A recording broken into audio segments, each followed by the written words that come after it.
Listen to the Vibes, hosted by Coyote Night. Listen in for some positivity and good times. The views and opinions of our guests may not necessarily reflect those of the host or the Vibes Broadcast Network. Listener discretion is advised.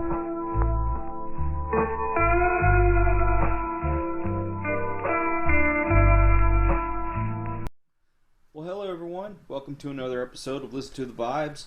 I've got here Mr. Tom McCaffrey. Is that correct? That's right. Is that right? Okay. Fuck yeah. We were just joking about that before we went on here. Yeah, it's an inside joke. I like to start with inside jokes. Well, anyway, Mr. McCaffrey here, he's a comedian. And, you know, I like to bring on positive people, and comedians are hilarious, down to earth. Am I making a joke yet? Well, I don't know. I mean, are they?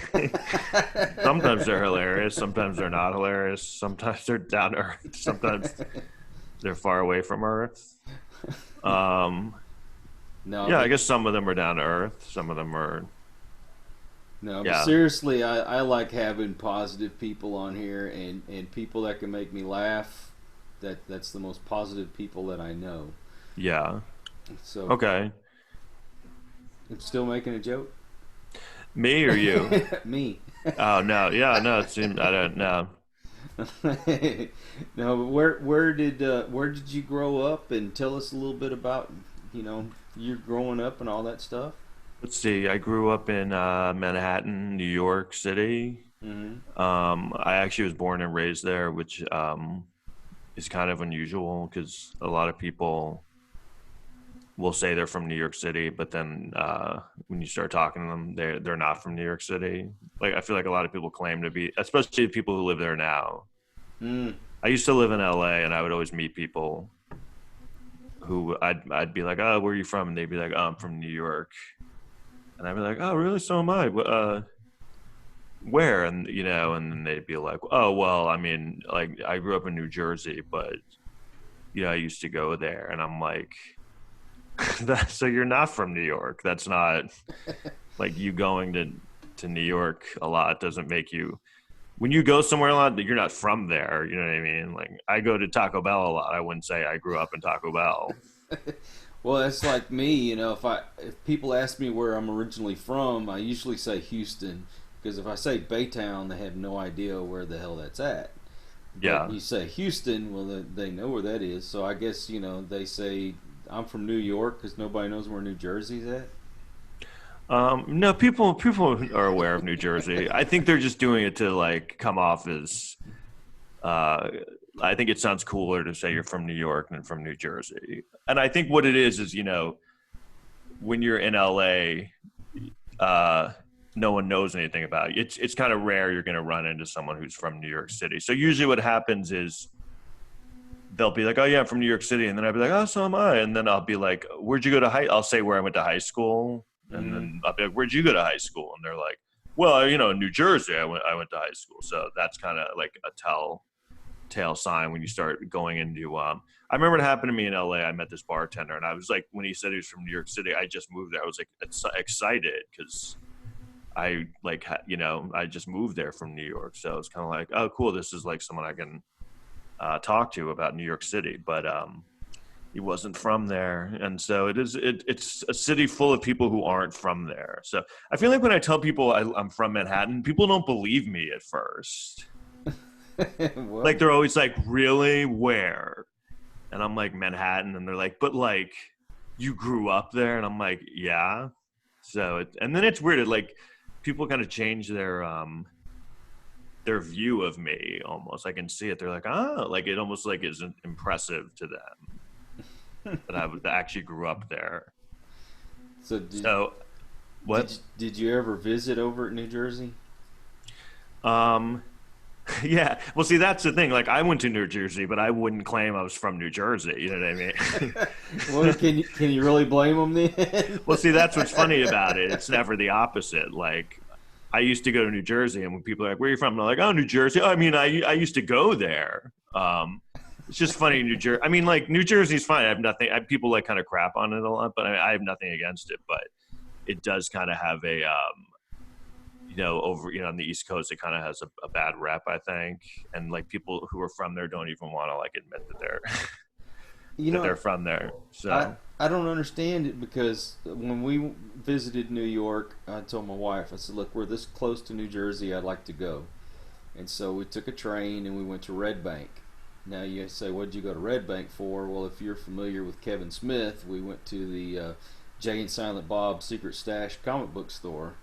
And the guys from the TV show Comic Book Men were there, by the way. And it was beautiful. In fact, the further I got into New Jersey, it was beautiful. So, yeah, some of it's really nice. It's not Red Bank. Is that where Kevin Smith is from? I think so. I'm not going to swear to it, but I think so. Yeah, I mean, so I've been there a bunch, but I mean, I had relatives who lived there and stuff. But I grew up in Manhattan. I went to the Performing Arts High School in New York, Cool. which is do you remember that show Fame from the 80s? Yes, I do. That show was like based on that high school. And then I actually went to college in Dallas, Texas, which is odd. And I'm actually in Dallas right now. I fled the city about 2 months ago because of this whole thing. It was getting kind of weird there. So I sort of more weird than usual. Well, it was getting like this whole thing was. Well, now Manhattan's like weird now because now it's when I was growing up there, it was very different. It was like dangerous still because New York kind of always had that rep of it's a very like dangerous place. But then everything changed, and now it's like it's not really dangerous anymore. It's really expensive. People can't really afford to live there anymore, especially in Manhattan. So it's kind of annoying because like I feel like no one's afraid to move there anymore. But when I was growing up there, everyone was like afraid to go there because it was a scary place. The crime rate was like out of control. Oh. But then now all the even like neighborhoods in Brooklyn that were really bad growing up are like these really nice neighborhoods you can't even afford to live in, like Bed-Stuy, where Biggie Smalls is from, is like still kind of bad, but not. It's getting like I knew a girl who was like a sorority girl who like lives in Bed-Stuy near where like Biggie grew up, and I'm like, yeah, that's not. Just that didn't seem right to me. You know what I mean? Like that a sorority girl would just be living down the street where Biggie grew up from. Harlem's gotten kind of expensive too, hasn't it? Parts of it, yeah. It's definitely. I mean, almost all of Manhattan is become very expensive. I mean, I think if even like parts of Queens are kind of parts that like used to be really really inexpensive are now getting. I think there's still really bad areas, but it's getting less and less. We stayed at a hotel there in Queens. It was actually pretty nice. Do you remember where in Queens? God, man, all I can tell you is we were a few blocks away from a Subway, so I mean that doesn't like say a train a or a Subway sandwiches. the train. Okay, yeah. I'm sure that you were near a Subway restaurant too. Probably. Yeah, that narrows it down. You were near the Subway. Yeah, right. That doesn't help a whole lot, but I remember. I know that area. I'm just kidding. That's like when you say, "Oh, I'm from Texas." Oh, do you know so and so? Or where do they live? Oh, they live in Amarillo. Well, you realize it takes me a day to drive to Amarillo. Yeah. It's like I was in Texas. Where were you staying? I was near the barbecue place. That narrows it down. Yeah. So, but yeah. So yeah, I grew up there, and yeah, it was fun. I had a very interesting. I think I didn't realize how interesting my upbringing was until I met people from other places. Yeah. Yeah, it was. And I went to my high school was an art school in New York City. So my high school experience, I think, was a very different one than most people's. Um, like I would always hear about, you know, like jocks and stuff in high school. That was always kind of the thing. Like there'd be like jocks who were like beating up people and they were the cool guys. And, in art school, it was the complete opposite. I think we had like a basketball team, but like no one gave a shit about it. It was like it was all artsy kids. So like the artsy kids were like the coolest kids in the school. If you could do a pirouette, you were in the clique. Well, there were like different departments. There was a dance department, but it was that was the other thing. I mean, like there were like a lot. I was a drama major, and in the dance department and the drama department, especially, there were like insanely hot girls there. Like, and we as a drama major, they made us take dance class. We had to take, I think, like once a week, and so we'd be in these. I'd have a class every week where all the girls would just be in these like leotards and they were like insanely hot. And so you're like a 15-year-old boy. It was like crazy. You know what I mean? Mm-hmm. And then I found out later that the reason they were so hot is because the adult men who were like in charge of the audition process were like kind of letting in the hotter girls. So, and the dance major girls were really hot. So yeah, it was, like I said, it was different. Yeah, I had a friend of mine that she went to a school like that in Houston. She actually went to school with Beyonce. Oh, really? Yeah. So, wow, yeah, that's right. I forgot that Beyonce's from there. Yeah. so, A lot of famous people like came out of that school and still come out of my school. When I was there was some, like Jennifer Aniston had just graduated right before I got there. And there were like, when I was there were some people who, Nicki Minaj went to my high school, but she was there like 10 years after me. So, and the guy, what's his name? Timothy Chalamet. Do you know who that guy is? He's like a big new actor guy. He's one of the last people that came out. He's like 22 or something. He's in a lot of movies now. He was in, I forgot what he's like a big up and coming guy. And the guy from like when I was there, the big guy that became famous was, do you know who Adrian Brody is? Oh yeah. He was there when I was there. No kidding. Yeah, so. Oh wow. Yeah, I like Adrian Brody. Really? Yeah. No, I don't have anything against him. It's funny. I don't know. Like, I guess he's still around, right? I mean, he still does a lot. Yeah. Gosh, I think the last time I saw him in a movie was like Predator or something like that. Yeah, he's always like in movies every now and then. I think what happened with him, he's like the youngest person to ever win like the Best Actor Oscar. I did not know that. So that was like a big thing, and like I think they were kind of projecting him to be like the next huge guy, and he kind of, I think he made a couple of bad movies, and how that business is very like, well, I guess that didn't work out, so. Yeah, here today, gone tomorrow. Well, but I mean, the thing is, like, I feel like, the problem is, like, people kind of shit on him, but I think what it is like he out the gate had such success that it's kind of hard because the bar is so high. So everyone's like, well, you didn't live up to what you were supposed to be. But, he won an Oscar. That's pretty good. Yeah, no kidding. Well, let's see, my favorite, I think, was the one he did about the Son of Sam. Yeah, Summer of Sam. Yes, yeah. That was it. That's a good movie. Great movie. Yeah, he was, and then he had a thing. I don't know if you remember this. This was a big thing that he was. Do you remember that movie, The Thin Red Line?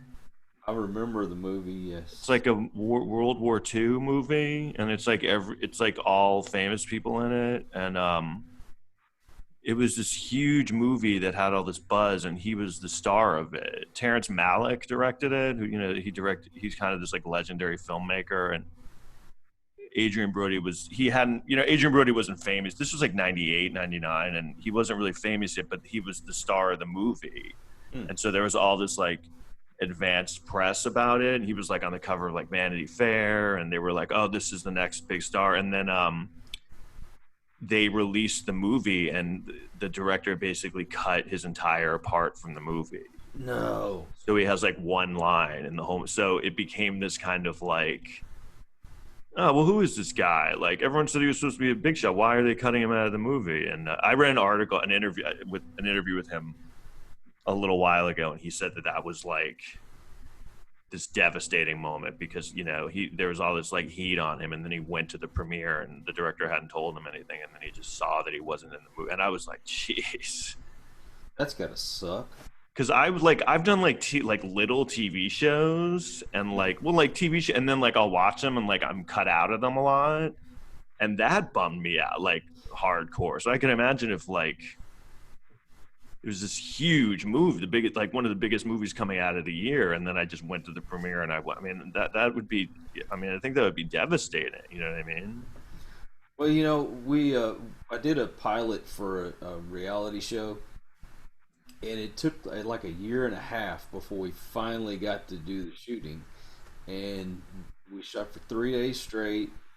You know, they follow you around with their cameras and the microphones, always attached to your hip and all that kind of stuff. And so we did all this work, and then just to have A&E say, nope, we changed our minds.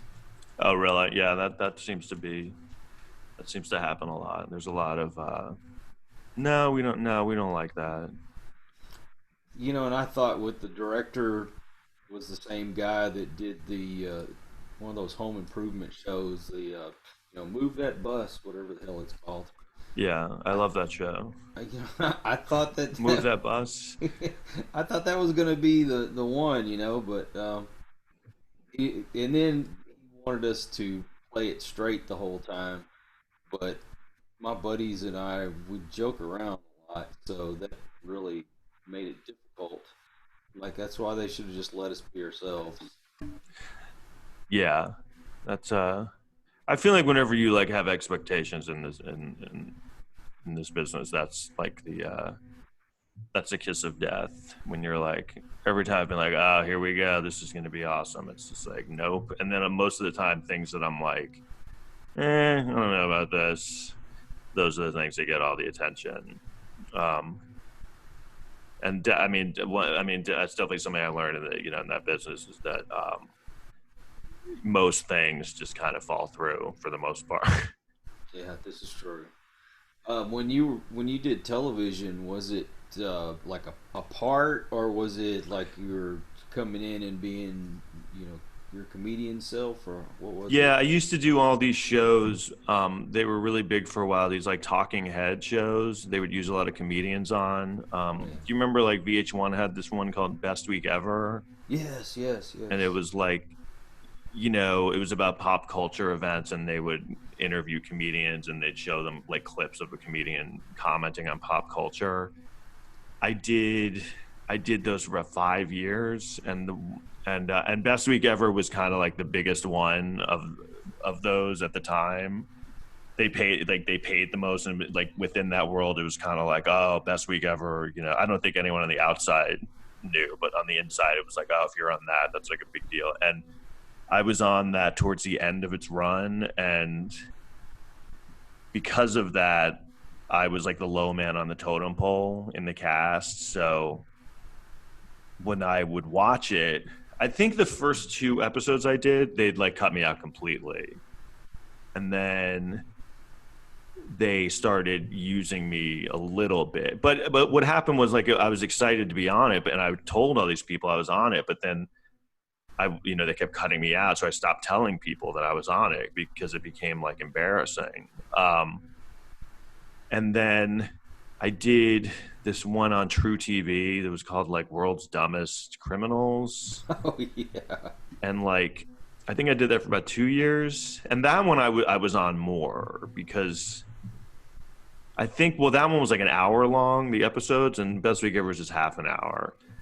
And I mean, it all comes down to like you're kind of at the mercy of like if the producers or writers like you. So I think they kind of liked me on that one more. But again, I'd get cut out, and I would, you go in for like an hour and a half. They interview you in front of like a green screen, and you're basically just telling jokes to like a person interviewing you in like an empty room. Mm-hmm. So it's always really weird because you're doing jokes for like an hour, but no one's laughing because That makes it difficult. there's not an audience, and they can't really laugh because it's not like that it's not like there's not supposed to be an audience reaction, but it was a little weird because it feels like you're bombing for like an hour. And a lot of times people interviewing you wouldn't react at all. They would just be kind of blank faced to your jokes. Sometimes the good interviewers would kind of like smile or give you some reaction because, I guess they kind of knew you're a comedian, you're looking for some kind of validation. But I did those for a while. And then, so yeah, it wasn't like I was on a sitcom or something like, hey, this week. It was just like, it was these shows that would use a bunch of comedians. Actually, it's funny because these shows, they had writers and stuff, like a writing stuff. But I mean, I was doing like I was writing all my jokes, you know what I mean? So I almost felt like they were like,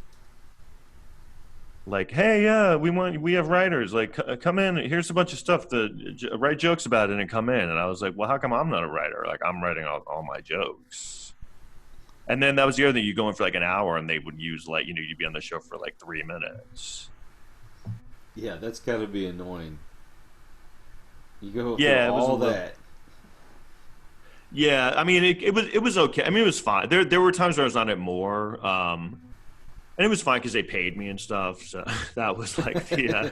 Yeah, just sign over the paycheck, right? I'll sit here for 3 hours. You put 3 minutes of me on television. And it was kind of like, then when I stopped doing it, I was like, oh, I guess I kind of missed that because they weren't paying me anymore. So it was one of those. I mean, I did a bunch for True TV, and actually VH1 had a bunch of those shows, not just Best Week Ever. They had a bunch of different ones that I did. And actually, when I first started them, the first few I did, they didn't pay. There was like a racket going on for a while with those shows, those talking head shows, where like they'd call in comedians that were kind of new and didn't really have TV credits, and they just wouldn't pay them because it was they knew that they would be able to get comedians to do it because it was exposure. But yeah, looking back on that, that's pretty. I mean, it was like VH1. I mean, it's like I'm sure VH1 had some money, Well, yeah, you'd think so. Like I remember the first time they called me to do it, they were like, "Yeah, someone recommended you. Oh, we're gonna have you on the show." And I was like, "Great." And they're like, "Yeah, we don't pay anything." And I was just like, "Wait, what?" Like that's a ballsy thing to say. So I think the first two shows I did, it wasn't like a recurring show. It was like I was on this one show like twice where I went in. They didn't pay me anything, and then finally I got one. Actually, on like that channel Animal Planet, that's still around, right? I did a show on that one, and that one paid pretty well. I think Animal Planet didn't know not to pay people because they were like a real network and they didn't really dabble in comedy. So they were like, oh, someone pitched his comedy show. Like, we're going to have you come in. Like, yeah, we're going to pay you this. It didn't I don't think they knew that you could just not pay comedians, But, I assume unless you're like the star of the show and you're going to be on there on a regular basis, people don't realize you don't get paid a whole lot of money to do these things anyways, especially the reality shows. Oh yeah, I would imagine those shows where it's actually just like a reality show, like The Bachelor and all that stuff. I think that's kind of why they love the TV start going in that direction, because they start realizing the budget could be so low. Because so many people, a lot of these reality shows, like not even comedians, just I don't know, like The Real World and all that stuff. I don't know if that's even on anymore, but stuff like that. I mean, I don't think they pay them anything. I think, and those shows were big. Like The Bachelor, I bet you they pay them, but probably not a lot. I mean, people just want to be on TV. So. Oh yeah. Well, my daughter's friend was on that X on the Beach. Yeah. And I mean, she got paid something, and she even got asked back for like this type of reunion show and whatever. They asked him to come back and oh, so and so likes you and let's hook up and that kind of thing. And I, I mean, she got paid. That's how she makes her money, is getting on these shows and stuff. Yeah, but like, do they pay a decent amount, or do you know? I didn't ask. I Yeah, mean, they're living in California, so it's got to be paying something. yeah. X on the Beach, is that on MTV? Yeah, it's one of those MTV things, and I wouldn't even known it was a show except she was on it, and everybody wanted to see it, and of course I want to see her on there. All right, Um, my headphones came out. it's a little ridiculous, but I think her claim to fame is going to be what's that comedian McHale? He's got a like his own little show. McHale? Oh, Joel McHale. Joel McHale, that's it. He actually had a clip of her on the show, and they had asked her about or no, I'm gonna take that back. What it was, it's her and the guy she was hooking up with. They were talking, and he was like, I feel like I'm on the moon, and she goes, yeah, I feel like that Lance Armstrong guy. Nice. Yeah, we know what they teach over in California. Yeah, yeah. Um, Speaking of, I was just watching a Lance Arm. He lives there, right, in Austin? Yeah, I think he does. Yeah, I'm pretty sure he does. They just had like a this new documentary about him on ESPN last night. Oh no. 30 for 30. Everyone hates him or something. Yeah, I mean, how? I mean, okay, the dude took some steroids and he rode a bike. Yeah. Okay. It's not Yeah, like he killed yeah. somebody. He cheated at bike riding. Yeah. Yeah, I mean, I get maybe not. He does come off kind of douchey in the documentary, but it is that thing where people get, yeah, maybe a little too mad about things. Like, I'm not necessarily like a fan of his, but I really didn't think much.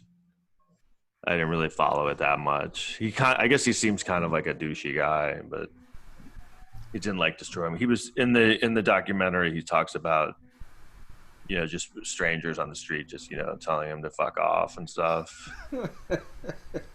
Can you imagine going through your life like that?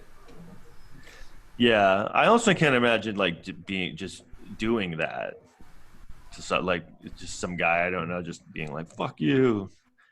Um, so yeah, but so I don't. But who was that you said was on X on the Beach? My daughter's friend. Ah, okay. Yeah, they grew up together here in this area that we're living in now. And anyway, she's kind of like a daughter to me as well. And when I found out she was on there, I'm like, oh, well, of course we got to watch. But, seeing her on there drunk and hardly no clothes on, it was a little uncomfortable. Yeah, I feel like that's what a lot of those shows are. They just kind of like they provide them with alcohol, and then they're just hoping that like they'll all hook up. Well, I I've, when I see her dressed like that and acting like that, it makes me feel comfortable because, like I said, she's almost like a daughter to me. I don't want to Yeah, see that's got to be my weird. Just kids. seeing your daughter drunk and people trying to sleep with her. Yeah, I think that would freak me out. Look at me. I'm drunk. I'm dancing on a table, and I'm trying to hook up with this guy and this guy and this guy. Sorry. So what is the premise of that? They like put them with like people they used to date or something? Yeah, they put them in some kind of like beach house, and they all have to stay there. And And it's like exes, like people yeah, they used to. Yeah, yeah, it's funny how exactly. they started like shifting the whole, because the it kind of all that stuff started with like the Real World, where it was just like Hmm. they would put strangers in a house and just give them alcohol and see them interact. But they knew they had to kind of like amp it up a little bit. So then they started bringing in like exes to kind of, because they knew that would get people mad and start fights and stuff. And then I saw one where they would have exes come in, but they wouldn't tell them. Like they would have just a show, and then they'd be like, "Oh, this week your exes are going to be here," and then they would just kind of like freak out. And it was always like exes that like they had bad breakups, Oh yeah, of course. More drama. Yeah, it wasn't like exes where like the relationship ended well. Like, oh yeah, that was fine. It was always like a horrible ending. And then they've got the ones from New Jersey. Was it Jersey Shore? Oh yeah, that one I used to watch early on. But then I finally got it was funny at first, but then it became not that funny. Because they all became like millionaires and were like famous, and so it wasn't really funny anymore.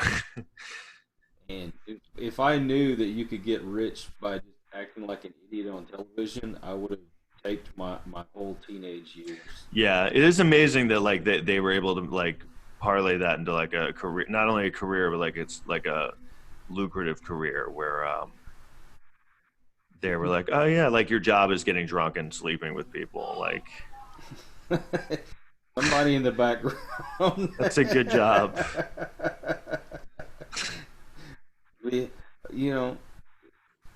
And people like that kind of stuff. I don't know, is it the drama or what, Well, I think with that show, I watched it because it was kind of funny because it was like, it was crazy. I don't know. It was like, it's like Tiger King, It was like kind of, you're watching someone, it was just such like a ridiculous, crazy story. Jersey Shore, it was like kind of funny at first. It was like train wreck TV, but then, like I said, after a while, like the joke kind of wore off. But I don't know. Yeah, it seemed like that one took off because it was just, they were always fighting. Like big things would happen. They get like they would always go out and get into like these fist fights and always some kind of fight going on. I feel like that. People like that. I mean, people like train to watch like train wrecks. So it's kind of like it became like train wreck TV. Which is funny because when MTV first started those reality shows, like The Real World, it was more about like, oh, we're going to put people of different backgrounds in a house together and kind of see how they can get along with each other. Like someone who was like a liberal with like a conservative, and people, and they kind of have arguments about politics and stuff or society, And then it just became like, oh, why don't we have them like beat each other, like actually beat each other up? And then it was like, why don't we like have them go beat up people just in the world? Like that kind of became the shows. Like, oh yeah, how about like they just like get in a fight with someone on the street, and then like and then I think what happened was they'd have these shows and everyone knew about them, so when they'd be filming them, people in the world would see like a camera crew following people, and they were like, oh, that's a show on MTV. I'm going to fight them, and then I'm going to be on the show, Well, it's like Jerry Springer. Yeah. So, they just made a TV sitcom out of it or whatever instead of the talk show. Yeah, that's right. I forgot that was really big in like the late 90s. Where they literally just beat up each other on the show. So, oh yeah, that's kind of what entertainment devolves into a lot, is just people beating each other up. Well, that's why we enjoy boxing and MMA and wrestling and all that stuff. Yeah. No, it goes back to the old, the old days even of like gladiators and stuff. So yeah, it's definitely. But then I kind of stopped. I feel like, first of all, MTV, I feel like I'm not even allowed to watch anymore. I don't even think it's legal for me to watch it. I mean, like, I think I tried to turn it on years ago, and I mean, it was just, I think I was watching like the MTV Movie Awards or something, and oh Lord, I turned it on like a few years ago, and everyone on the stage was like 12 years old, and I was like, Jesus Christ, I can't watch this.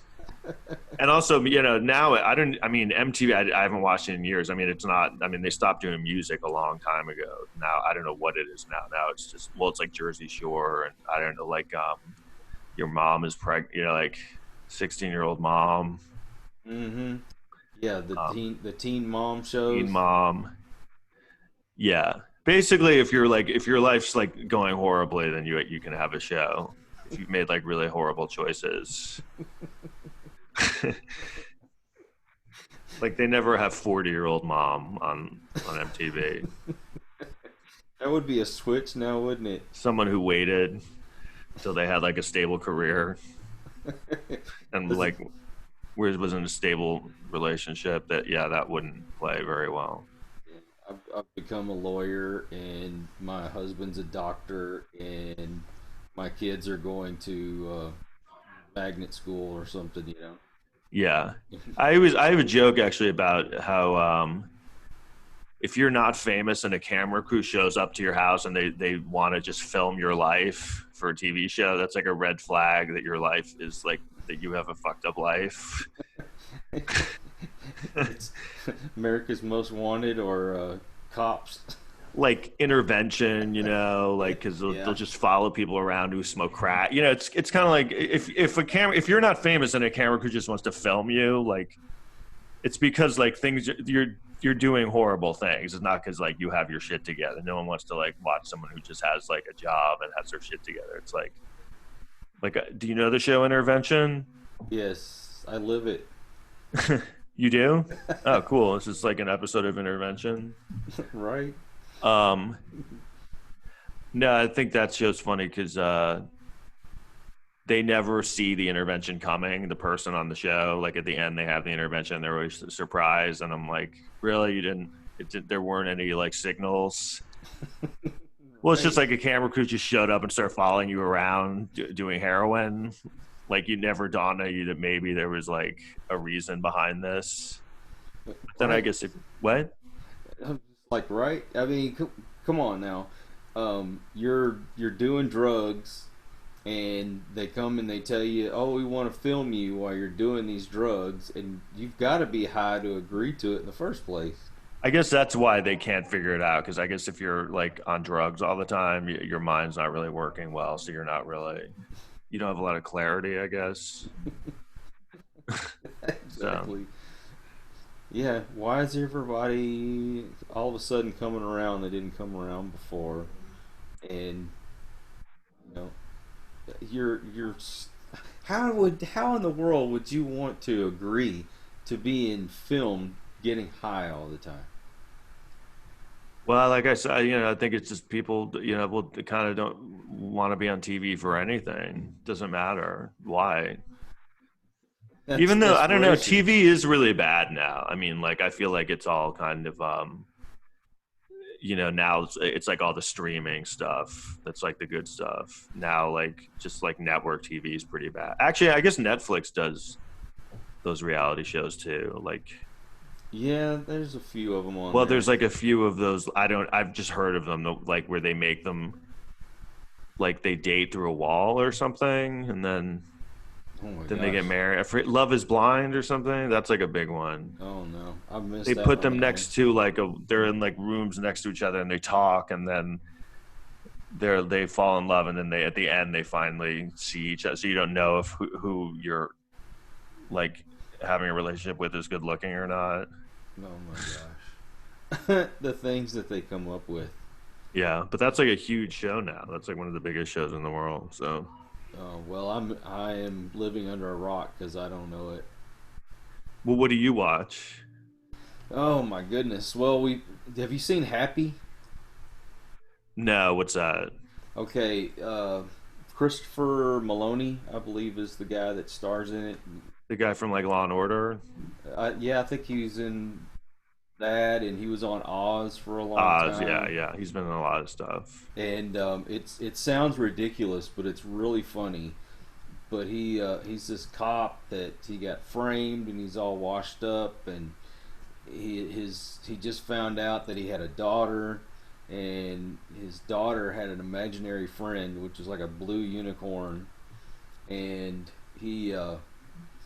she had gotten older and quit believing in her imaginary friend, and the imaginary friend ends up being friends with him and helps him solve these cases or whatnot.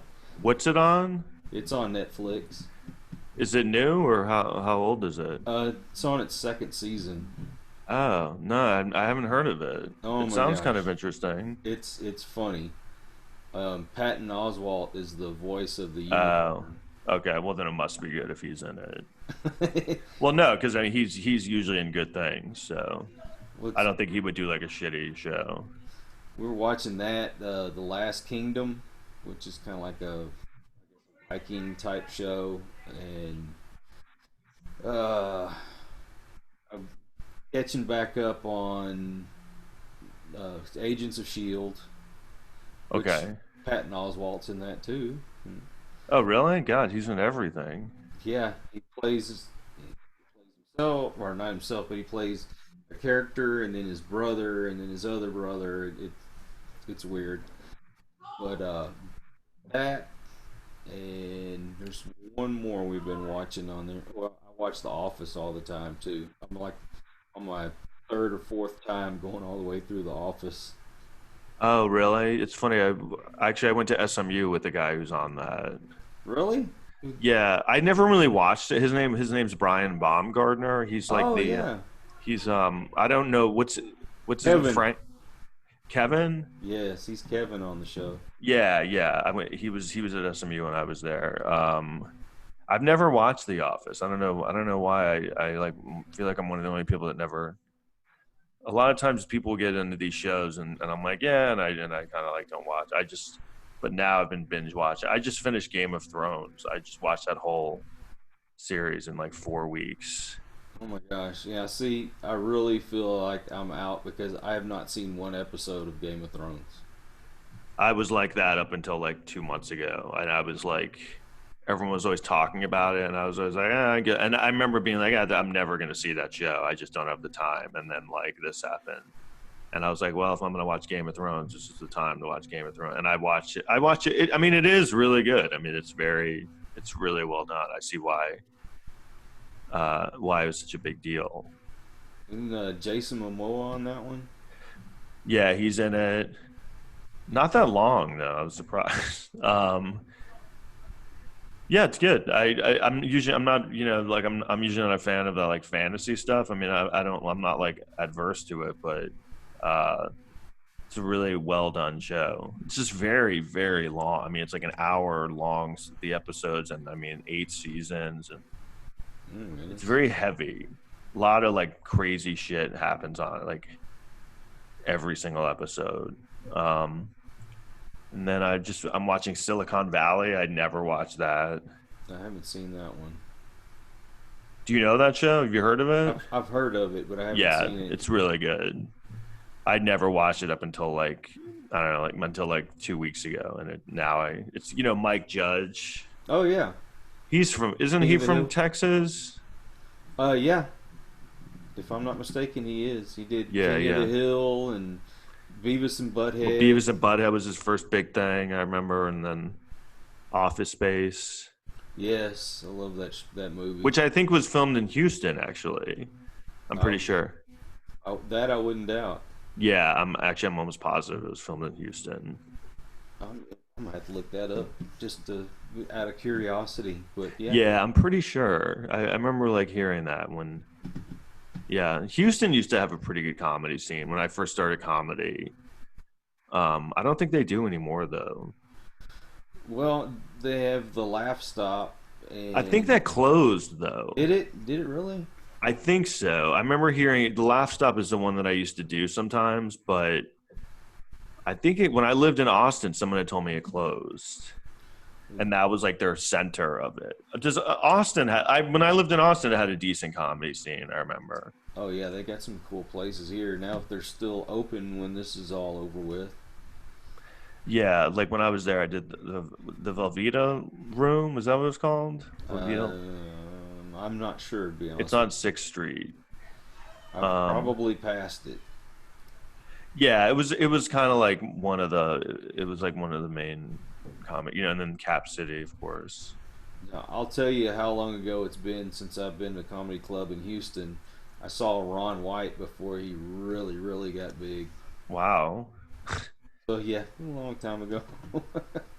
I mean, didn't he blow up in like the late 90s or no? When did he blow up? I guess it was about the mid '90s, Oh, early mid wow. '90s. Yeah, so When yeah, he got big off that tour, off the redneck tour, or whatever you the call blue it, blue collar collar tour. comedy. That's it, blue collar tour. Yeah.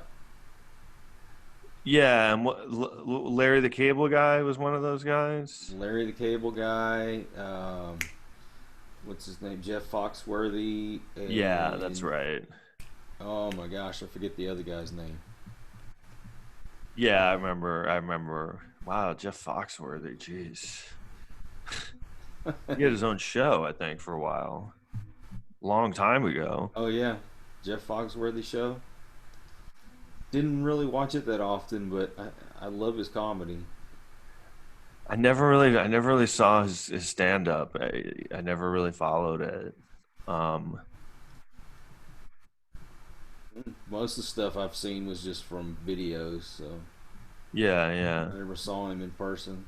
I think he was big before I was even doing comedy. I think so, yeah. I started around 99. '99. I moved to LA. Like I did it a little bit in 99. I was in New York and then I moved to LA in 2000 and started doing comedy there. Like that's kind of when I started. So, I mean, who were like your influences? Well, when I first started, um, like before I did stand up in college a little bit. I took an acting class and the assignment was to do stand up one day for class, and I was always funny young, and I was like, oh, this should be interesting, and so I did it, and the teacher was like, oh, you're good at that, you should do this. I was in Dallas, and he was like, you should go to this open mic. So I went to this open mic and did it, and I remember I think I did okay. I just remember being really scared, and not liking it. And then I was like, I'm not going to do that. And then I feel like this was like mid 90s and stand up wasn't really that popular at the time. Mhm. And then I saw Louis C.K. on Conan in like 98. And he wasn't famous yet. You know what I mean? Like he was just on Conan doing stand up. And I was like, wow, like what is like, I had never seen stand up done like that. It seemed very different than what I'd been used to, like from the 80s. And I just remember it really like resonated with me, like his style, because he seemed very unpolished. So, I don't know. I was like, I specifically remember he like really stood out to me, and like me thinking like, oh wait a minute. I was like, if that's stand up, like I could do that. Um, and so what was funny is like for my first couple of years when I was doing it, like I'd meet people and they'd be like, oh, well, who are your favorite stand-ups? And I'd be like, oh, this guy Louis C.K. And he wasn't famous at all. And they'd be like, oh, who's that? And I was like, oh, he's this guy. He's so funny. And so then it was weird when he like blew up so big because I kind of resented it, when people started to like him because it was like that thing where someone likes a band from the beginning and then the band becomes really popular and everyone likes them. I was like, well, I liked them from the beginning. And so it's funny. So I did an album. I recorded an album in 2008, Hmm. and I released it. And like this magazine put my album on like a top 10 albums of the year list, and Louis C.K. was on the list. So that was kind of like one of my biggest moments in comedy was because it was like I was on a list in comedy with the guy that kind of inspired me to do comedy. You know what I mean? So That had to be cool. yeah, I thought that was. I mean, to me, it was kind of like the biggest accomplishment. So, yeah, that was great. And then everyone hated him. Yeah, my stand up stopped after high school. Really? Oh yeah, that was because I was the class clown. In school, you were like funny. Well, I was the funniest guy that I knew anyway. Oh, okay. Yeah, I was funny in school. A lot of comedians, I don't know if a lot of comedians were like funny outside of comedy, but I was really funny young. And then it was a thing. Like I got interested in in acting. I was really into movies when I was young. Mm-hmm. I was like kind of like a film buff, and then and then I went to that art school and I was like a drama major, and I think like what got me into acting, like the only time I really liked acting was when I was being funny, like if I would do like a funny scene or something. So it was always like comedy related that like I always felt uncomfortable not. I liked comedy because you always knew how it was going. You know what I mean? Yeah.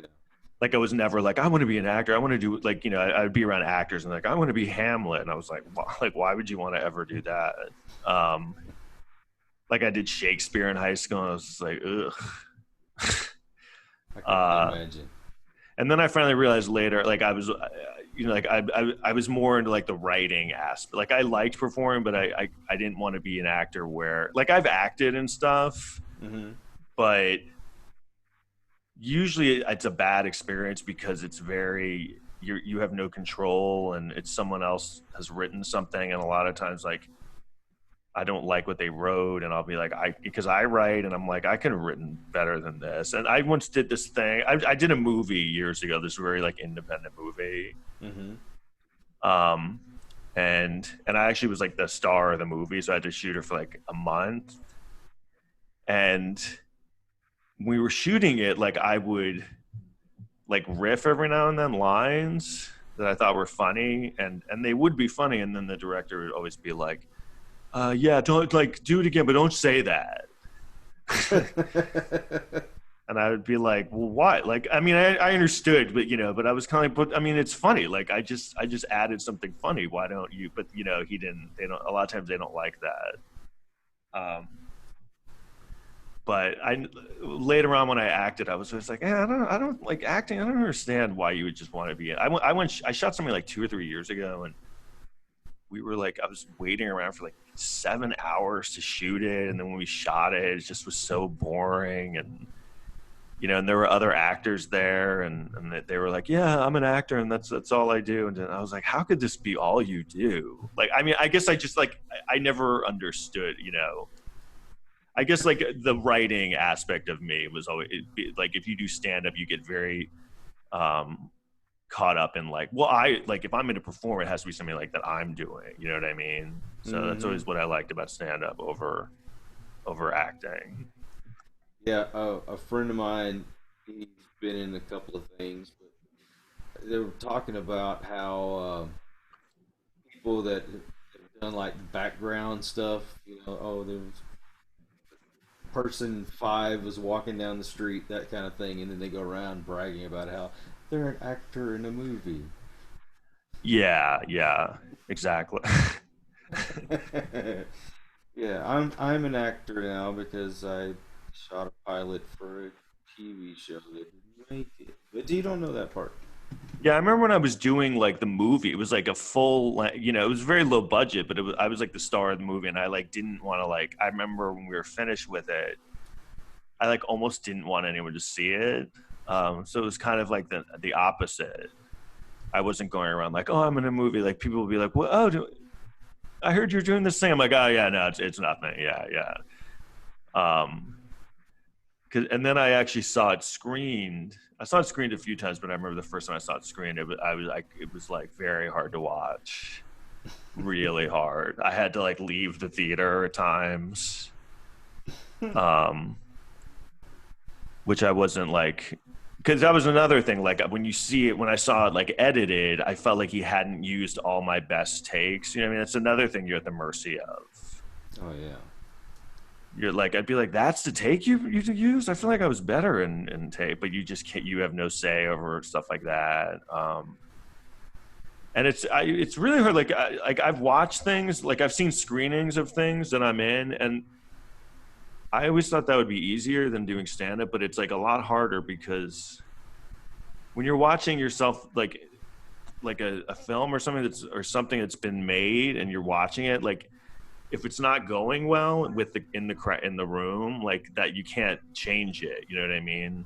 Right. Like stand-up, if it's going bad, I can like shift what's happening and you know, change things up. But when, you know, if you're in a room watching something you're in and it's going bad, you just kind of have to like sit through it. Now, And you feel like everyone's just staring at you. I'm sure no one is, but it's just like, oh, everyone's looking at me, just thinking how shitty this is.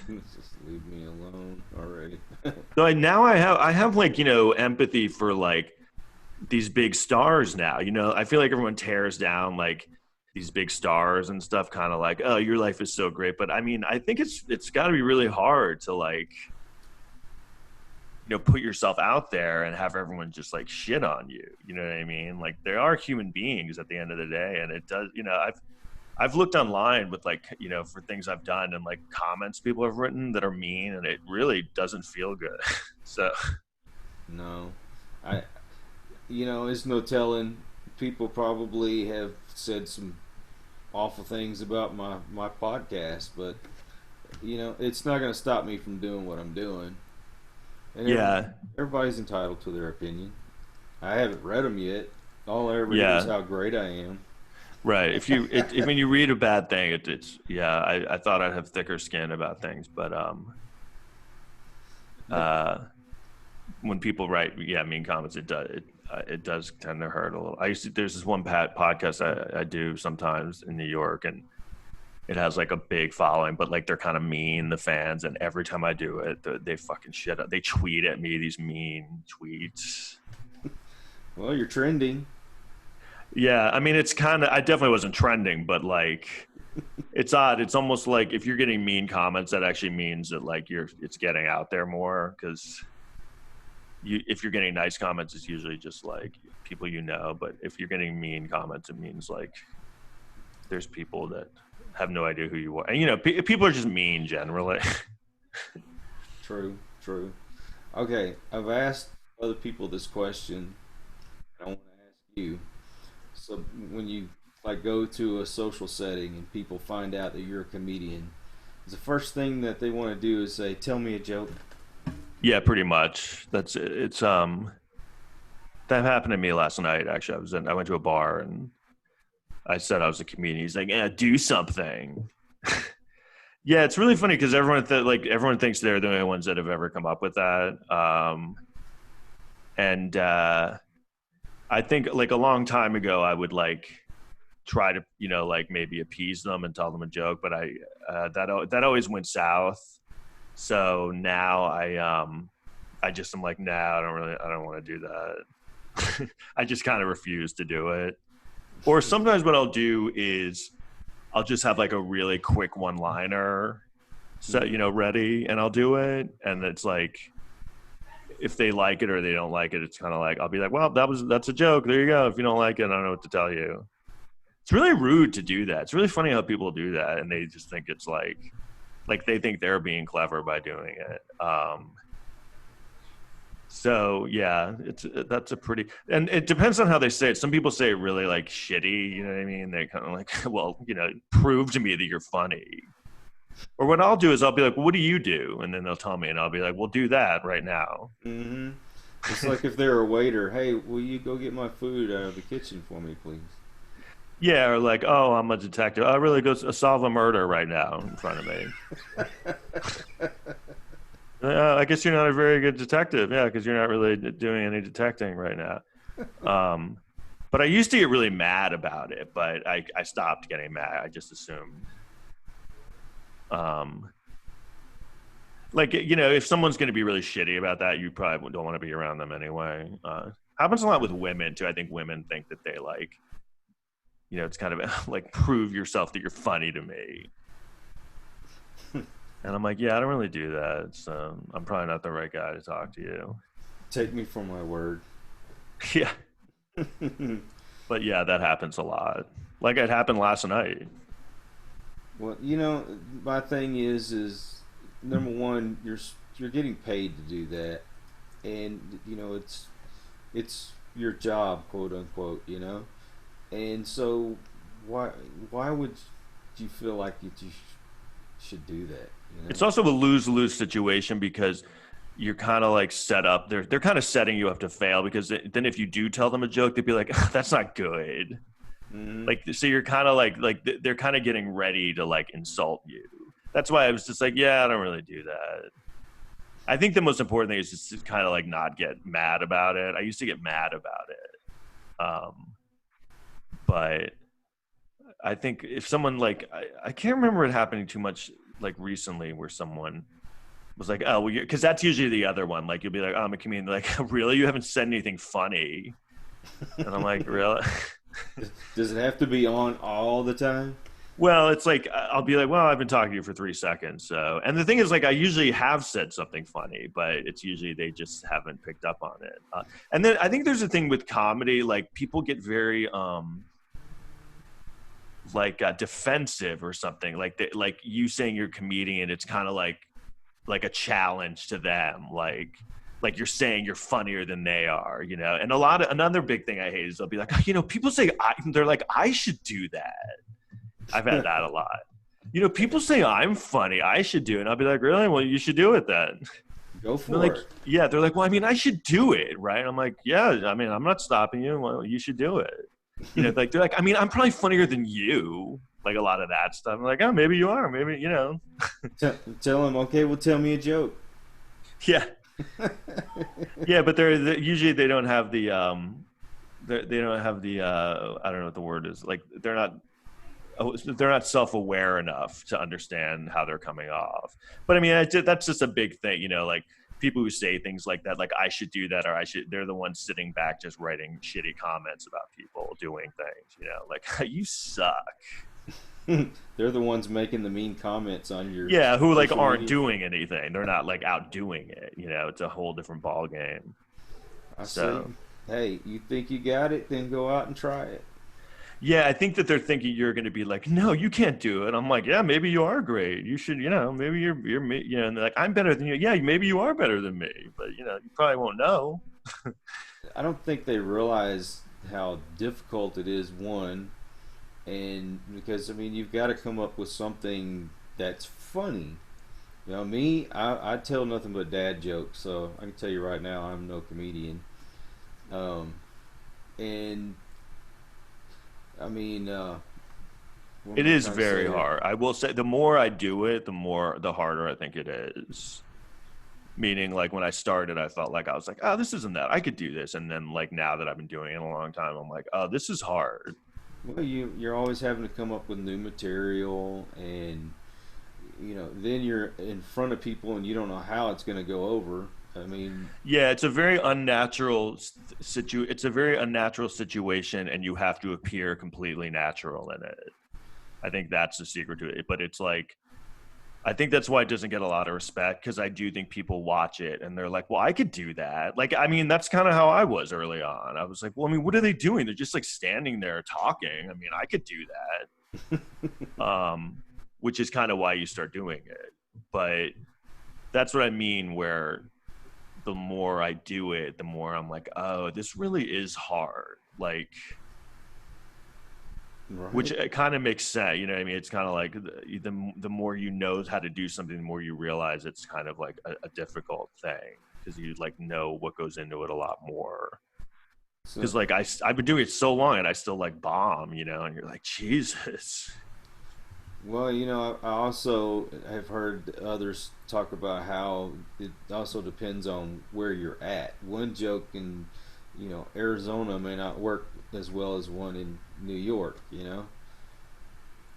Oh yeah, definitely. I just did a show. Actually, I did a show here in Dallas like 2 days ago I mean, I hadn't done a live show in like 2 months, and I did fine, but it was um, I definitely could feel like rusty. It definitely is a thing that if you can lose it fast. Not like I love, but I mean I feel like it's a thing you always need to be in practice with. You know what I mean? Even like the best comedian can. So Uh, did you what? did you go to a club? Yeah, I went to this club that like just it's like one of the only clubs that's kind of been opening a little bit. And they had like an open. They're starting to do these like open mics, but open mics here are not like an open mic in LA or New York where like an open mic in New York is just a bunch of comedians, but somewhere in like Dallas or like another city is it's an open mic, like audience members will go to the show. Yeah. So was it 25% capacity there? I think it was about 25%. Yeah. There were, I mean, I'd say there were like 40 people there, maybe 45. I mean, like a lot of them were comedians, but there were like just regular people there too. But I think this was their first or second day back open, kind of. And like I did fine, but I was like, oh shit, this is like, it's been a while. So are you like open to doing projects with other comedians? Wait, I'm sorry, say that again? I said, are you open to doing projects with other comedians? Like, what do you mean in terms of like, Well, it's because I know one of my buddies. He does videos all the time, and a lot of times he'll get other comedians to help him do stuff. And even though he's in Utah, he might have somebody in another state. They'll film their part or whatever on their side, and then he'll film his, and then he edits it and puts it together. oh, really? Uh-huh. Is that your friend that you were talking about? Travis? Yeah. Oh yeah. And I'm telling you, I mean, I have to say I don't agree with everything that he says, but it's just the way he says it. He's so funny, and you know. Yeah, yeah. I mean, I'm like, I haven't really done that. I mean, I've done. They're doing these things now, like Zoom shows, Mm-hmm. where they're just having like a big, like this, but with like a lot of people can come in. I did one like 2 weeks ago Mm-hmm. where I did like 25 minutes, and I mean, it was actually fine. I thought it was gonna. I mean, it was weird, but you're just sitting here telling jokes, so. Yeah. And it was weird. I actually, the guy who put it together, like, charged people. So I actually, like, made money from it. Like, I remember he Venmo'd me the money, and I was like, geez, I was like, I think this is the most I've gotten paid in comedy in, like, 6 months. And all I did was sit in my room on my computer. So Well, those yeah. shows are, like, those are becoming a thing, like, and I think people are going to figure out, like stand-ups are kind of struggling with how to do it because it's weird because you're not in front of a crowd, but I think some people are going to like thrive at doing that because it's like it's probably similar to like a podcast. Yeah. Well, I Some mean, people are really good at that. you had to be creative, or you're going to starve to death. Because a lot of them, this is all they do is they, I know, you know. but it's like some people are really good at doing podcasts just by themselves talking, Yeah.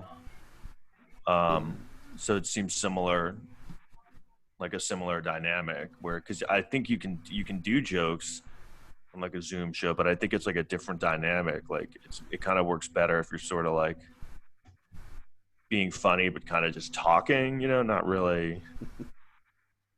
Yeah, Yeah. I don't think anybody wants to sit there and listen to me just talk for an hour by myself. Some people are good at it. Some people are really good, there's like, I mean, like Bill Burr obviously has a podcast where he just talks by himself for the most part. And I mean, he's like amazing at that. I mean, if I was like Jim Rogan or something, then yeah, or Joe Rogan, I'm sorry, Yeah. yeah, I'd do it. But I like to give the floor to the people that I have on as guests. Um, I, Yours. I actually have to, it's 7:30. I actually have to go. Yeah, I was gonna say So, it's time to end.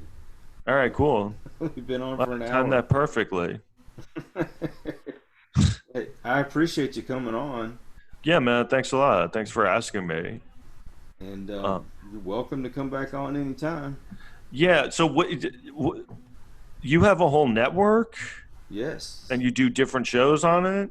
I have I have two shows that I do on this network, and then I have one that's going to be starting on the second with another network, which is run by one of the guys from the TV show Ghost Hunters. Oh, and that's going to be like the paranormal show? Yes, Ghost yes, Hunters. Yeah, I remember. Is that show still on or not? yep. They just started back up again, and they're on their second season. Oh, when is that podcast starting, or have you started it? It starts June 2nd. It'll be 7 o'clock Central Time, and we will be doing Facebook Live those nights. Oh, okay, cool. So please All right, tune cool. in. Yeah. All right, sweet. Follow me on Instagram, everybody. Yeah, if you could let everybody know, how to see or listen to your podcast. Tom. Yeah, I have a podcast called Last Exit to Brooklyn. And then on Instagram, I'm Tom McCaffrey at Tom McCaffrey 722. Twitter, just at Tom McCaffrey. And then I have an album that I released last November called New York Funny, which is and then I have other albums that are on iTunes. So yeah, please. And then I made a movie that I actually wrote and directed and am in. It's on Amazon Prime. It's called Adventures in Comedy. Adventures in Comedy. Okay, I have Amazon. It's actually Prime. pretty funny. It's funny. It's it's a fake documentary following me as a comic, and a lot of Jim Gaffigan and does appearances in it, and Michael Che and Janine Garofalo. I got them to do kind of quick things in it. So. Oh, nice. Well, check that out. Then. Check that out. Yeah. And I can say I talked to that guy. Yeah. You can say that the whole time you're watching it. It's going to be my claim to fame now. I talked to that guy. All right, man. Thanks a lot. I appreciate you being on the show. I yeah, appreciate man. Thank everybody you. listening in. And so you're welcome to come back on. And if you will send me the links to your shows, I will post them. Okay, cool. Thanks a lot. I appreciate you having me on, Kyle. All right, man. You have a good evening. Take care.